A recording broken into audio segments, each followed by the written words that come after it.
Salam ilahi menuntut kesatuan, maju serta membela kebenaran untuk negara, bangsa dan kemakmuran.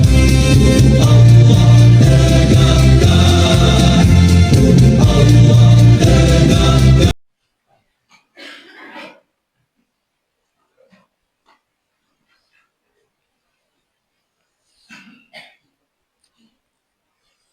Assalamualaikum warahmatullahi wabarakatuh.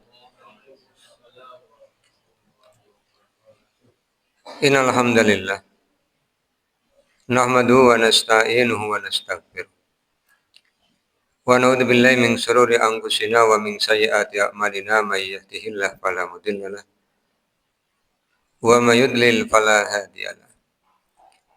Asyhadu an la ilaha illallah wahdahu la syarika lahu wa anna Muhammadan abduhu wa rasuluh. Allahumma shalli ala Muhammad wa ala ali Muhammad kama shallaita ala Ibrahim wa ala ali Ibrahim wa barik ala Muhammad wa ala ali Muhammad kama barakta ala Ibrahim wa ala ali Ibrahim innaka Hamidum Majid.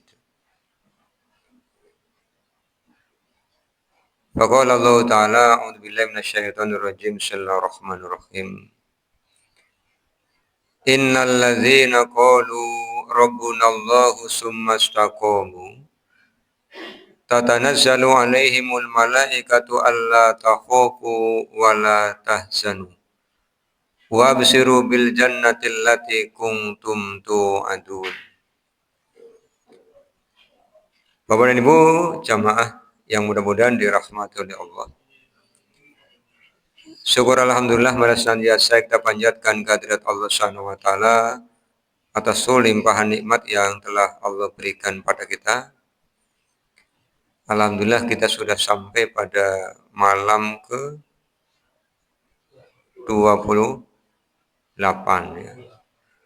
Karena kita mengawalinya di malam Rabu, berarti malam ini malam ke 28. Artinya besok saum ke 28, lusa ke 29, lusanya lusa ke 30. Berarti kurang berapa hari Bapak Ibu? Kurang 3 hari ya. Ramadannya kurang 3 hari. Kira-kira perasaannya bahagia apa sedih? Bahagia. Bahagia, mau rampung begitu ya. Tak kira jawabannya sedih, mau ditinggal rumah, ternyata bahagia. Bahagia karena sudah melaksanakan ketaatan kepada Allah. Sedihnya, Ramadannya mau berlalu. Alhamdulillah ya. Barangkali sedihnya THR belum cair itu ya beda lagi. Iya. Alhamdulillah Allah masih berikan kesempatan pada kita. Tadi doa mudah-mudahan yang kita kerjakan tanggal 1 sampai dengan tanggal 8 ini diterima oleh Allah Subhanahu wa taala ya. Taqabbalallahu minna wa minkum. Salawat, salam dan keberkahan kita mohonkan kepada Allah agar senantiasa tercurah kepada Rasulullah Muhammad sallallahu alaihi wasallam dan keluarganya sebagaimana Allah telah mencurahkan salawat, salam dan keberkahan kepada Nabi Ibrahim alaihissalam dan keluarganya. Di malam hari ini saya ingin menyampaikan satu ayat di surah Fussilat, surah ke-41, ayatnya 30. Allah SWT menyampaikan tentang keadaan orang-orang yang telah beriman. Innal ladzina qalu, sesungguhnya orang-orang yang telah berkata, Rabbunallahu, Allah adalah Tuhan kami. Berarti ini adalah orang-orang muslim. Kemudian oleh Allah SWT mereka digambarkan dengan satu sikap. Summastaqomu. Kemudian mereka beristiqomah. Apa yang Allah janjikan? Tatanazzalu alaihimul malaikatu. malaikat akan datang kepada mereka, kemudian menyampaikan dua kabar gembira, tiga kabar gembira. Yang pertama, Allah takhafu, jangan takut, wala tahzanu, jangan bersedih, wabsiru bil jannati. Kabar gembira yang ketiga, Allah gembirakan kalian dengan al-jannah yang sudah Allah siapkan. Jadi ada dua kewajiban dan ada tiga janji yang sudah Allah siapkan. Dua kewajibannya apa? Mengakui Allah sebagai satu-satunya Tuhan. Hanya kepada Allah kita beribadah. Hanya untuk Allah kita hidup. Hanya untuk Allah kita mati. Sebagaimana yang kita ucapkan di dalam doa iftitah. Inna sholati wa nusuki wa mahyaya wa mamati lillahi rabbil alamin. Ini konsekuensi dari Rabbun Allah. Maka orang yang sudah mengakui Allah sebagai Tuhannya, setidaknya dia punya 4 kewajiban. Bapak Ibu. Yang pertama adalah memurnikan ketaatan. Wa ma umiru illa liya'budullaha mukhlishina lahuddin. Dalam bahasa ilmu akhlak disebut dengan al-ikhlas. Ikhlas itu ketika orang bertanya Bapak Ibu, kenapa panjenengan sholat? Jawabannya karena diperintah Allah. Itu berarti ikhlas. Kenapa ikhlas? Karena ikhlas itu memurnikan ketaatan. Ketaatannya hanya karena Allah. Bukan karena pengen surganya, tidak. Bukan karena takut nerakanya, tidak. Tapi karena Allah nyuruh, jawaban saya sami'na wa ata'na. Lalu kenapa Anda setelah selesai sholat berdoa? Ya karena Allah nyuruh berdoa. Di Al-Quran surah yang kemarin kita kaji, surah 40 ayat 60, surah Wabir ayat yang ke-60, Allah berfirman, wa qala rabbukum ud'uni fastajib lakum. Kenapa Anda berdoa? Ya karena Allah nyuruh, Pak. Kita sholat Allah yang nyuruh, kita berdoa juga Allah yang nyuruh. Itulah makna dari al-ikhlas. Kemudian yang kedua, kewajiban orang yang sudah mengakui Allah sebagai Tuhannya, memberikan ketundukan. Maka kenapa orang yang mengakui Allah sebagai Tuhannya, Nabi Muhammad sebagai utusan Allah, disebut sebagai Muslim. Karena Islam itu juga terambil dari kata aslama. Telah masuk Islam, aslama telah selamat, aslama telah tunduk. Kita ingin belajar dari beliau, Nabi Ibrahim alaihissalam, yang oleh Allah diuji dengan beberapa kalimat. Wa idibtala Ibrahim rabbuhu bi kalimatin fa'atammahun. Qala inni ja'iluka lin-nasi imama. Qala wa min dzurriyyati qala la yanalu ahdid dzalimin. Dan ingatlah ketika Allah menguji Ibrahim dengan beberapa kalimat. Dalam kitab tafsir disebutkan apa ujiannya? Diuji lanjut usia, baru diberikan perintah berkhitan. Jadi perintah khitan itu ketika beliau berusia 80 tahun. Ini kan ujian. Di saat teknologi kedokteran belum semodern sekarang ini. Kemudian diuji tidak dikaruniai anak sampai lanjut usia.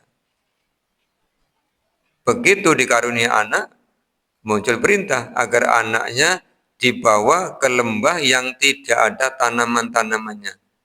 Biwadin werozar'in ingdal baitikal muharrami. Yang sekarang kemudian kita kenal dengan Makkah. Allah ingin menguji kecintaan beliau Nabi Ibrahim terhadap Allah dibandingkan kecintaannya kepada putranya Nabi Ismail besaran mana. Ternyata Nabi Ibrahim memilih lebih mencintai Allah. Ditinggallah putranya Nabi Ismail alaihissalam yang masih membutuhkan ASI bersama ibundanya, Ibunda Hajar.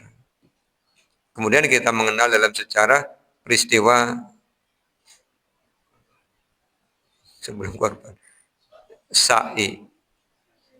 Lari dari Safa ke Marwah. Kira-kira Ibunda Hajar naik ke Bukit Sofa nyari apa Bapak Ibu? Nyari nyari orang. Sekarang coba nyari orang. Kemarin nyari air. Nyari orang. Jadi naik ke atas Bukit Sofa itu nyari orang. Supaya pandangannya lebih jauh, melihat kafilah dagang nanti akan dihentikan, kemudian akan dimintai air. Karena nyari air di bawah tidak ketemu nih, maka naik ke atas. Kan tidak mungkin kalau di bawah tidak ada air, di atas bukit ada air kan lebih tidak mungkin lagi. Apalagi bukitnya bukit batu. Jadi kata itu nyari bantuan. Satu kali gagal, dua kali ke Marwa, tiga kali ke Sofa lagi, terus sampai 7 kali. Ini kalau bahasa sekarang effortnya luar biasa, usahanya luar biasa. Maka karena bentuk tawakalnya yang luar biasa, Allah kasih hadiah. Lewat jejakan kaki Nabi Ismail, Allah keluarkan air. Apa kata beliau? Zam, zam. Apa artinya zam? Zam itu artinya kumpul, zam, zam, kumpul, kumpul. Diciduki pakai tangan. Begitu Allah keluarkan air, Allah beri tanda burung-burung yang di atas itu tahu. Karena mereka diberikan indera penciuman yang sangat tajam. Muter-muterlah mereka, para burung itu di atas air itu, kabilah dagang lihat. Kalau ada burung-burung di atas penerbangan, berarti di situ ada sumber air. Mampirlah kabilah dagang itu. Mereka minta izin, ngambil air, dan mereka meninggalkan makanan. Maka Mekah kemudian ditinggali banyak orang. Ujiannya. Nabi Ibrahimnya pulang, tidak tahu kan peristiwa itu. Ketika putranya sudah mampu untuk membantu usaha bapaknya, perintah lagi, kunjungi putramu. Siangnya datang, malamnya muncul perintah lewat mimpi. Dibaca dalam Al-Quran surah ke-37, mulai ayat 102 sampai 110. Inni aro fil manami antad bahuka fangzur maza taro. Kata Ibrahim pada putranya Ismail, bapak tadi malam mimpi. Apa mimpinya? Menyembelihmu. Bagaimana pendapatmu? Ya abatif al satajiduni insyaallah minas sabirin. Wahai bapak, laksanakan. Ini luar biasa Bapak Ibu. Bapaknya taat kepada Allah, putranya taat kepada Allah. Makanya banyak orang pengen punya keluarga seperti Nabi Ibrahim. Tapi kadang-kadang ibu-ibu tidak mau, Pak. Ya Bu ya? Ibu tidak mau kan pengen keluarganya seperti Nabi Ibrahim.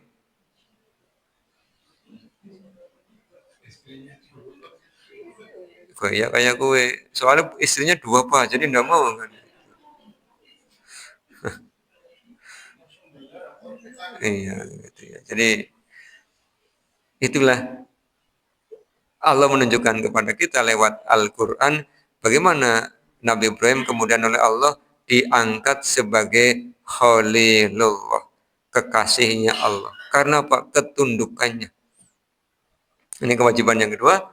Kalau kita sudah mengakui Allah sebagai Tuhan kita, maka kita belajar tunduk sebagaimana nama kita Muslim, tidak hanya orang yang beragama Islam, tapi orang yang tunduk. Jadi gampangannya begini Bapak Ibu. Lagi ngasap nih, kemudian Allahnya manggil lewat para muadzin. Hayya 'alas shalah, tinggal ngasabe. Kenapa? Kita tunduk sama Allah. Jangan tanggung, Pak. Kelak sing esuk orang layani nembe layani adzan tanggung. Tinggal aja. Fas'au ila zikrillahi wa darul baik.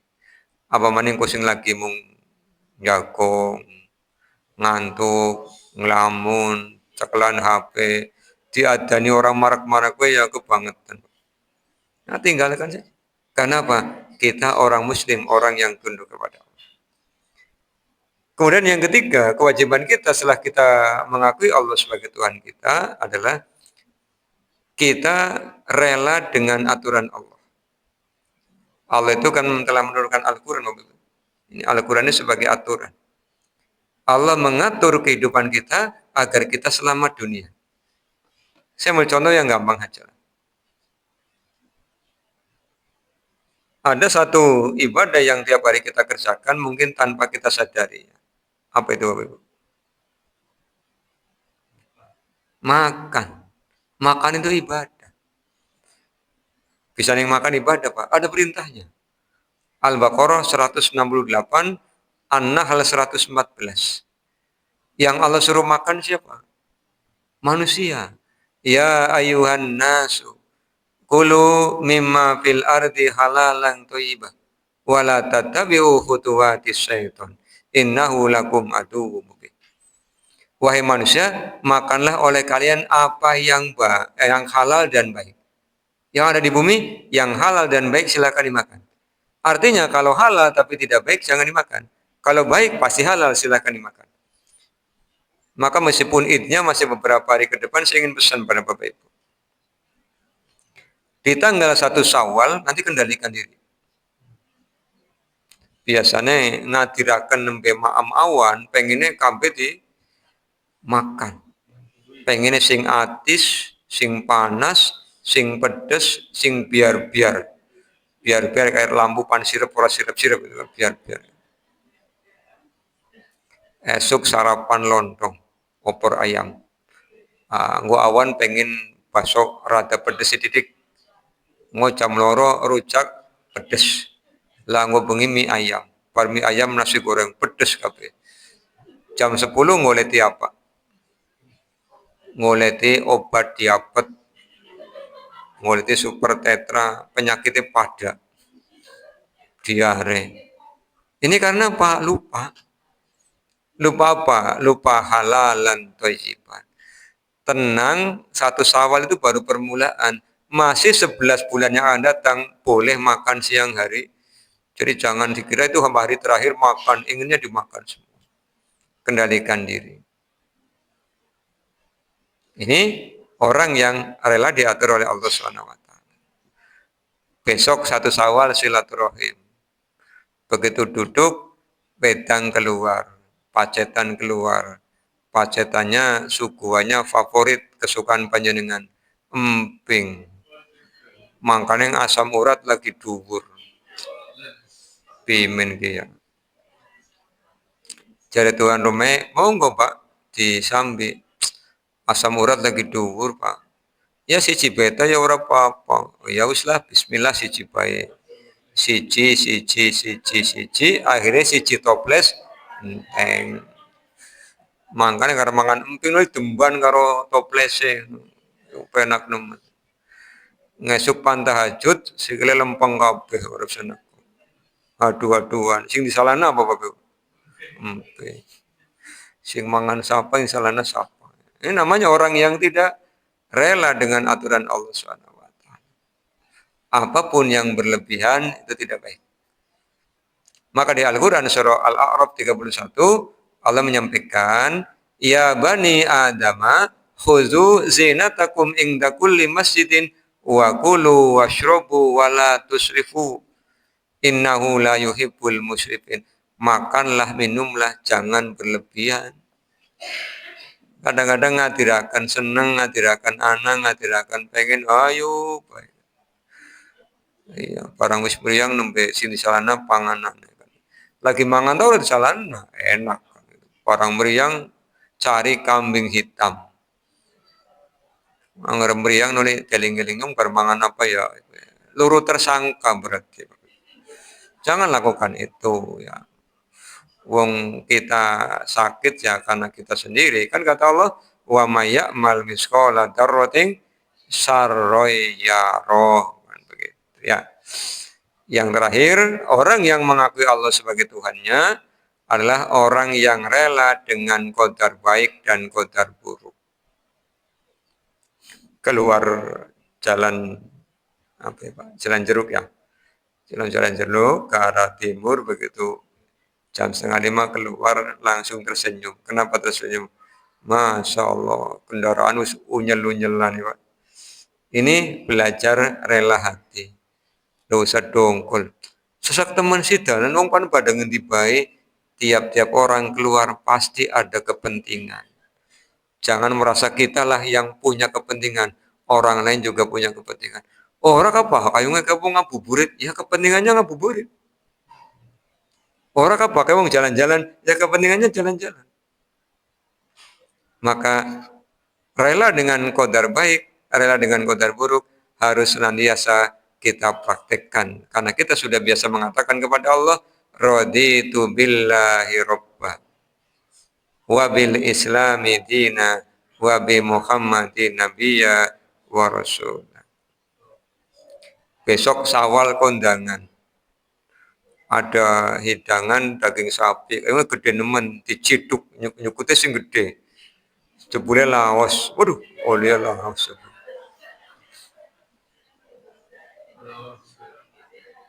Kan pada bayi ireng ibu. Yang bangga nemen bareng di pecet-pecet nganggo sendok melayu mana dijaga. Mau bune laos sebune, duh ketun. Gari balik maning mana? Isin pak, terus payment. Orang saya isin, kadang balik maning pak. Keliru nyukutnya lawas kan.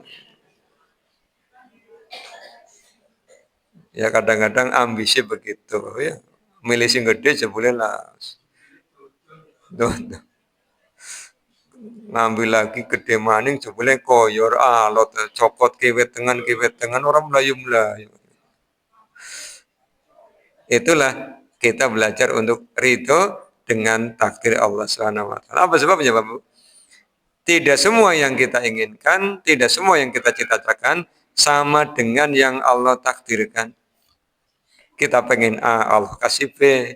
Kita pengen B, Allah kasih C. Kalau tidak, rela hati yang ada dongkol. Padahal takdir tetap berjalan. Tapi kalau kita bisa ridho kepada Allah, Allah kasih hadiah. Apa hadiahnya?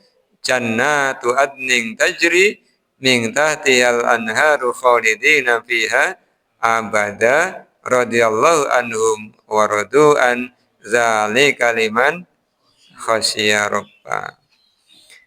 Saya yakin jamaah al-amin sudah biasa ridho kepada Allah. Dicak jamaah suwe ya bongbong, sadelat ya bongbong. Wis legowo ya. Malah nggak cepet bertanya-tanya ke imamnya kenapa tumben-tumben cepat kan gitu ya. Karena sudah biasa dicak jamaah panjang lama karena kita ingin menikmati sholat yang kita kerjakan sebagai bentuk penyembahan, bentuk munajat kita kepada Allah dan berlatih untuk ridho dengan qadar baik dan qadar buruk. Ini bagian pertama dari Al-Quran Surah Fussilat ayat ke-30 sebagai pengakuan kita kepada Allah, Allah adalah Tuhan kita. Demikian, walaupun minkum, assalamualaikum warahmatullahi wabarakatuh.